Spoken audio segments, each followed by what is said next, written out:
애청자 여러분 안녕하십니까. 박일권의 돈 되는 부동산 투자 박일권입니다. 제가 오늘은 최근 이슈가 많이 되고 있는 인플레이션 현상에 대해서 말씀을 드리고요.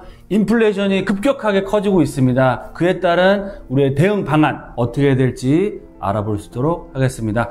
본격적인 방송 보시기 앞서 구독과 알람 설정 꼭 해주시고요. 네, 오늘 정말 인플레이션이라는 중요한 말씀을 드릴 테니까요. 끝까지 시청해 주시기 바라겠습니다. 보도자료를 먼저 살펴드리겠습니다. 점점 더 오르는 기대 인플레이션으로 인해서 한국은행이 고민이 깊어진다라는 내용이 나오고 있고요. 정부도 내수의 흐름이 좋아지고 있는데 원자재발 인플레이션 때문에 걱정이 많다라는 내용도 나오고 있습니다. 미국 같은 경우도 인플레가 걱정되지만 미리 금리 인상을 하진 않겠다라는 내용이 나오고 있고요. 미 연준에서도 인플레이션 전망을 상향하지만 그래도 아직까지는 금리를 올릴 생각은 없다라는 내용들이 나오고 있습니다. 그래서 인플레이션에 대한 여러 걱정과 금리들이 나오고 있는데요. 이런 현상들에 대해서 어떻게 해석을 해야 될지 알아볼 수 있도록 하겠습니다. 그럼 인플레이션 다들 아시겠지만 정의를 좀 다시 한번 짚어드리고 말씀을 드리겠습니다. 인플레이션은 뭘까요? 통화량, 돈의 증가에서 돈의 가치가 떨어지고 그에 따라서 모든 상품의 가격이 전반적으로 오르는 현상을 인플레이션이라고 한다라고 보시면 좋겠습니다. 인플레이션의 원인이 뭐가 있을까요? 세 가지 원인이 있는데 첫 번째 수요 인플레이션, 두 번째 비용 인플레이션, 공급 인플레이션입니다. 즉 수요 인플레이션은 뭐냐? 수요가 크게 느는데 공급량이 줄어들거나 없기 때문에 일어나는 인플레이션이다. 두 번째 비용 인플레이션 뭐다? 제품의 생산 비용이 올라가기 때문에 가격도 올라가는 인플레이션이다. 공급 인플레이션 뭐냐? 공급이 부족해져서 생기는 인플레이션이다 라고 보시면 좋겠는데요. 수요, 비용, 공급 이 세 가지 인플레이션이 종합적으로 일어나고 있는 우리나라의 그런 분야, 섹터가 어디일까요? 네, 바로 부동산입니다. 즉 수요는 부동산의 수요는 계속적으로 늘어나고 있죠. 비용도 어마어마하게 늘어나고 있습니다. 즉 주택, 아파트나 주택을 만들기 위한 원가 자체가 뭐 철근값, 레미콘 비용, 인건비부터 계속적으로 올라가고 있고요. 공급은 어떻게 되고 있습니까? 점점 더 줄어들고 있죠. 그래서 수요, 비용, 공급의 인플레이션이 종합적으로 일어나는 지역이 바로 우리나라의 부동산 시장이다. 그렇기 때문에 지금 가격이 급등하고 있다라고 봐주시면 좋겠습니다. 그럼 여기서 인플레이션이 과연 나쁠까요? 아니면 좋을까요? 물어보겠습니다. Yes or no.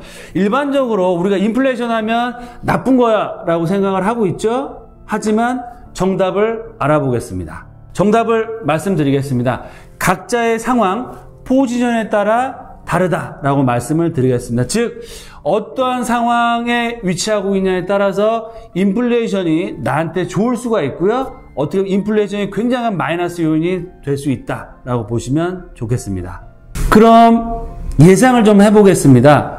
이 인플레이션이 지금도 일어나고 있다라고 말씀을 드렸죠. 그러면 앞으로 올해 하반기 내년에는 인플레이션이 더 심해질까요? 줄어들까요? 앞으로 당분간은 인플레이션이 더더욱 심해질 수밖에 없다라고 보시면 좋겠습니다. 그러면 인플레이션이 앞으로 더욱더 심해지면 인플레이션이 나한테 이득이 될 수 있게 내가 포지션을 취해야 될까요? 아니면 인플레이션이 되면 될수록 손해가 될 수 있게 내가 행동을 해야 될까요? 그 선택을 판단하시고 하시는 게 투자 성공의 가장 중요한 요인이 된다라고 말씀을 드리겠고요.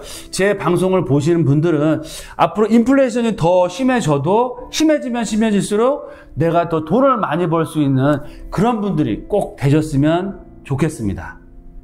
네, 그럼 인플레이션 시대에 우리가 살고 있지 않습니까? 그러면 인플레이션 시대의 위너, 루저 제가 나눠봤는데요. 본인이 직접 테스트를 해보시면 좋을 것 같아요. 인플레이션 시대에 위너가 될 것이냐, 루저가 될 것이냐는 본인이 판단하시면 좋을 것 같고요.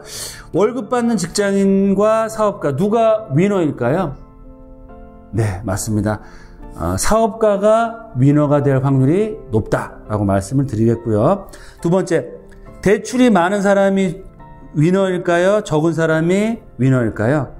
당연히 대출이 많은 사람이 위너겠죠. 왜 그런 인플레이션 시대에 화폐 가치는 떨어지고 그리고 자산 가치, 현물의 가치는 올라가면 대출의 이자는 적게 내면서 대출을 많이 받는 사람이 훨씬 유리하다. 또 세 번째는 저축을 많이 한 사람이 유리할까요? 투자를 한 사람이 유리할까요? 당연히 저금리를 이용해서 현물에 투자를 많이 한 사람이 위너가 될 수밖에 없다라고 말씀을 드리겠고요. 마지막으로 현금을 보유한 자가 위너일까요? 현물을 보유하는 사람이 위너일까요? 당연히 현금보다는 현물을 많이 갖고 있는 사람이 위너가 될 수밖에 없다. 왜? 돈의 가치는 떨어지고요. 자산의 가치는 인플레이션에 따라서 올라갈 수밖에 없기 때문에 돈의 보유량은 최대한 줄이고 현물의 가치를 최대한 늘리면 수익은 어떻게 된다? 더 커진다. 따라서 인플레이션 시대에 맞춰서 이런 내용들을 잘 아시고 대응을 하시기를 바라겠다라고 말씀을 드리겠습니다.